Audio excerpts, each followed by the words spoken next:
Hello students. आज का हमारा टॉपिक है महाकवि सूरदास जी का जीवन परिचय। ये बहुत ही महत्वपूर्ण जीवन परिचय है एंड हमारे हाई स्कूल टू 12th हर क्लास में ये जीवन परिचय आता है। ठीक है, चलिए अपना जीवन परिचय शुरू करते हैं। सबसे पहले हेडिंग जीवन परिचय, उसके बाद सूरदास। सूर के जन्म स्थान एवं जन्म तिथि के विषयों पर विद्वानों में अनेक मत हैं। कुछ विद्वान इनका जन्म वैशाख सुदी संभवतः 1478 ईस्वी में हुआ था तथा कुछ विद्वान इनका जन्म रुकता नामक ग्राम में सन 1540 ईस्वी में मानते हैं। कुछ विद्वान सी नामक स्थान को सूरदास का जन्म स्थान मानते हैं। इनके पिता का नाम पंडित रामदास सारस्वत था। सूरदास जी जन्मान थे या नहीं, इस विषय में भी अनेक मतभेद हैं।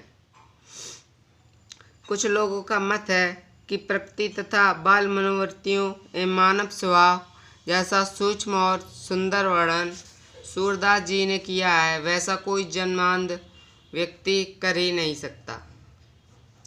सूरदास जी बल्लवाचार्य जी के शिष्य थे और उनके साथ मथुरा के गौ घाट पर श्रीनाथ जी के मंदिर पर रहते थे। पहले वे विनय का गान करते थे, परंतु बल्लवाचार्य जी के संपर्क में आने पर वे कृष्ण लीला का गान करने लगे।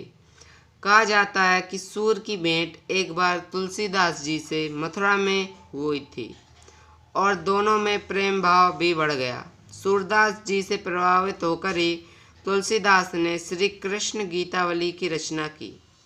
सूरदास जी की मृत्यु संभवतः 1640 विक्रमी संवत सन 1583 ईस्वी में गोवर्धन के पास पारसौली नामक ग्राम में हुई थी। इनका जीवन परिचय संपूर्ण हुआ। अब इनका साहित्यिक परिचय पढ़ते हैं बच्चों। साहित्यिक परिचय।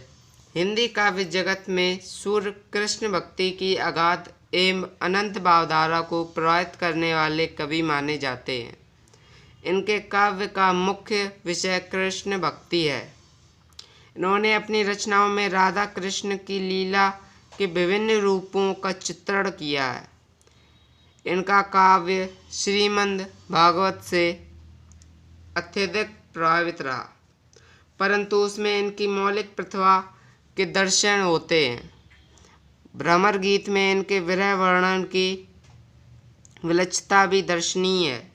सूरदास के भ्रमर गीत एवं उद्धव संवाद के माध्यम से प्रेम, विरह, ज्ञान एवं भक्ति का जो अद्भुत भाव प्रकट हुआ है, वह इनकी महान काव्यात्मकता प्रतिभा का परिचय देता है।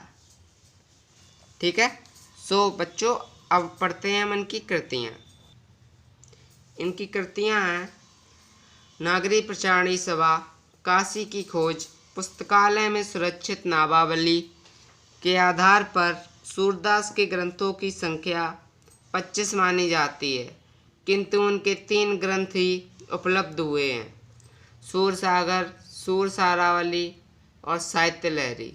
ठीक है बच्चों, इस प्रकार से हमारा सूरदास जी का जीवन परिचय संपूर्ण होता है। अगर आपको मेरा वीडियो अच्छा लगा हो तो वीडियो को लाइक, शेयर एंड सब्सक्राइब करना ना भूलें। Okay, thanks for watching.